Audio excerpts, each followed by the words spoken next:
Procrastination. If you're a procrastinator, you might delay work-related tasks, postpone taking action on personal goals, avoid household chores, or put off unpleasant conversations. No matter when or why you procrastinate, the impact is always the same. Always the same. Your productivity is going to plummet, and your self-esteem, self-trust, and self-confidence are going to decline with it. But throw in a little necessity, throw that into the mix of whatever it is you're avoiding, and you're going to break the cycle of procrastination quickly.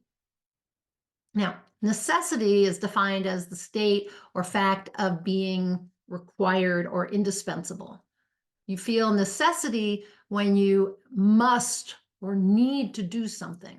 Necessity provides a sense of urgency, pushing you to act quickly, even when you don't want to. Sometimes necessity causes you to act without pause. You simply know you have to do something. Perfect example might be a parent who discovers a child trapped under the wheel of a car and lifts the car off the child without a thought as to whether or not that's even possible. And yeah, all kinds of other things kick in, adrenaline and whatever, and give them extra strength, but that's acting out of necessity.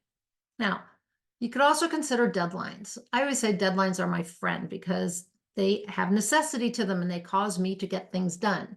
And so you could procrastinate for weeks as your deadline's approaching, but when you barely have time to do the work, you're going to buckle down and do what's necessary. You start and complete the work, and you do it with focus, effectiveness, and flow. And let's say you've known for several years you need to change your eating habits, and then you have a health crisis. The doctor tells you that your lifespan is going to be severely shortened if you don't begin eating a healthy diet. In fact, you could die within 5 years if nothing changes. And so what happens? The necessity has been raised so high that you go straight to the grocery store, you purchase the required foods, and you begin your new diet the same day. That's necessity. Now, necessity overlies every part of the certified high performance coaching curriculum.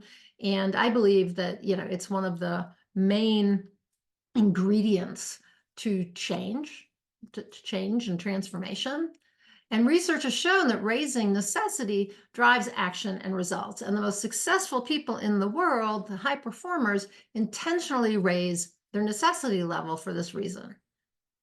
Now, the power of necessity is that it requires action now, not later.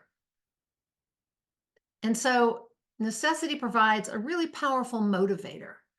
You stop procrastinating when tasks become essential for your success, your well-being, or happiness. You act, focus, and move towards your goals when there's necessity. And traditionally, to procrastinate means to delay or postpone action or to put off doing something. Procrastination is defined as putting off intentionally or habitually doing something that should be done. So you're intentionally avoiding it, not doing it. It becomes a habit to procrastinate. In fact, procrastination could be called a lack of motivation. All sorts of things can reduce your motivation level. So for instance, fear can cause you to procrastinate. So can feeling uncomfortable doing a task or believing that taking some kind of action is going to not produce the desired outcome. So you're not going to get a return on your investment on that action. It can also occur when you think your actions or results are going to be criticized or judged. Procrastination is about avoidance, really. So sometimes procrastination simply shows up when we feel lazy, but laziness is a lack of motivation. But typically there's some sort of fear, like we won't do it well enough, we're going to fail, it's going to be uncomfortable, it's going to be hard. That's why we procrastinate. But as soon as you increase your necessity level, your motivation is going to return because necessity causes you to act despite fears or beliefs.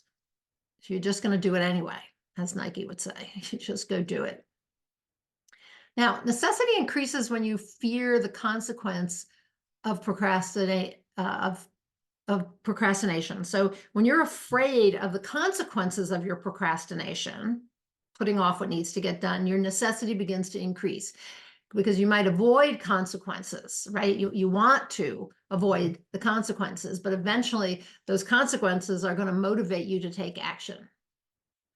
When you get clarity on the negative impact of not completing tasks on time, you're going to want to avoid that negative impact. So you're probably going to jump into action at that point. So think of it this way. Here's an example. A college student is more likely to submit assignments or prepare for exams when they know their academic achievements and future career prospects depend on timely submission or preparation or good grades, right? Business professionals are going to meet project deadlines more regularly when they understand that failing to do so could compromise their job security. Like they could lose their jobs if they keep procrastinating.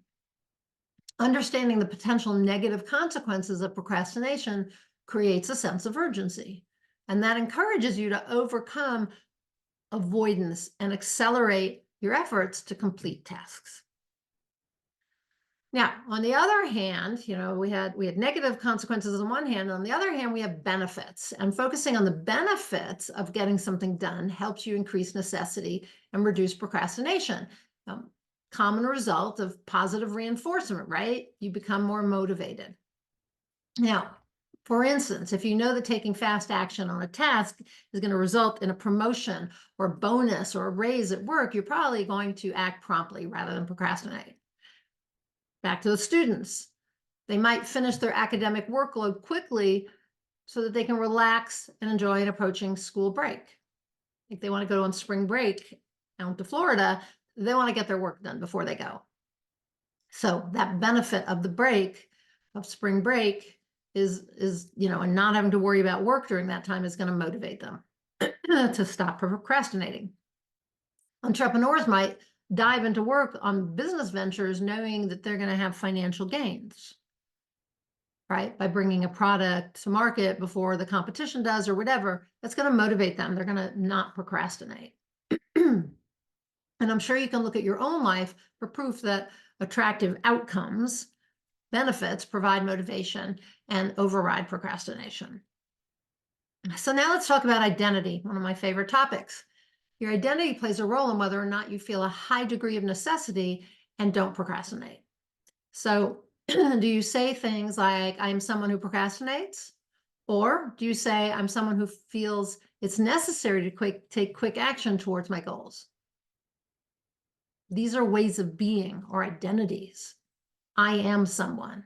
I am someone who procrastinates. I am a procrastinator. I am someone who takes quick actions towards my goals. I'm someone who acts promptly. So if you are committed, that's who you are. You are a committed person. You do what you say you will do. And if you're someone who has integrity, you keep your promises and complete tasks and deliver work on time. So these are identities that can help towards not procrastinating. And your values flow out of your identity. So a procrastinator doesn't value promptness, planning, or sticking to a schedule. A procrastinator does not value doing work ahead of a deadline. Instead, a procrastinator values being stressed, waiting until the last minute, and rushing to meet a deadline. And they're committed to that, to those values. If you don't believe it, just look at how you're living. When you look around, you know what you're committed to. You know what you value because that's what you have in your life. Now, someone who sees themselves as disciplined, a disciplined person, likely values punctuality and commitment. A disciplined person feels the need, the necessity to be on time and keep commitments. And so that person controls any of their tendencies toward procrastination by focusing on the need to be punctual and keep promises. Obviously, you could choose to be someone who is not a procrastinator. Choose an identity. Choose one that helps you value the need to take prompt action. Your procrastination habit is going to disappear as soon as your level of necessity is high enough to propel you to action. Urgent need, urgency, right? Urgency and necessity, so important. Urgent need helps you focus on the importance of doing a task now, not later. It also keeps you focused on the potential repercussions of leaving something undone until the last minute or the benefit of getting it done in a timely manner. Ultimately, the way to overcome procrastination is to form positive habits. Increasing necessity can help you change your behavior and become someone who takes prompt action. So I'd love to know whether you procrastinate and if any of this resonates with you, and if you have found ways to reduce your procrastination. Have you used necessity to reduce your procrastination? If not, try it. Try to feel the need to get something done, the urgent need to get something done, and see whether your procrastination doesn't go away. Let me know. If you have questions, ask them down below. I would love to answer them for you. And if you don't know who I am, I always assume everybody knows who I am, but if you don't know who I am Nina Amir. I'm the Inspiration to Creation Coach. I am a certified high performance coach, an intuitive transformational coach. I love to help people step into being someone who can take the actions that allow them to create what they truly desire, what will matters to them, so that they are living a life they love. I like to help people tap into their spiritual guidance. So because you're a human being, you're a human being having a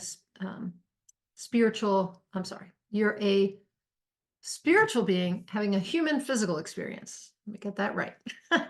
And so we want to tap into the spiritual essence of who you are and begin creating from that place, from the inspiration of being in spirit. And then you're really creating what matters to you. And when you do that, because you're creating in a soul-aligned way, you create a life that feeds your soul. This is my journey. I am on it with you. And I truly believe that when we work on our personal and our spiritual growth, because that's holistic, right? We are spiritual beings having a human experience. So we want to work on the spiritual side and on the personal or human side. When we work on personal and spiritual growth, that is when true transformation happens. So if that interests you, you can click on the link above and check out the Inspired Creator community. The doors are not open as I'm shooting this video, but they will be, and you can get on the waiting list. And go to ninaamir.com, check out all my different offerings. Work with me one-on-one as your certified high performance coach, or as your intuitive transformational coach, or get an intuitive reading from me. It's all at ninaamir.com, and you can check that out with the link above. Till I talk to you next time, go out there and achieve more inspired results.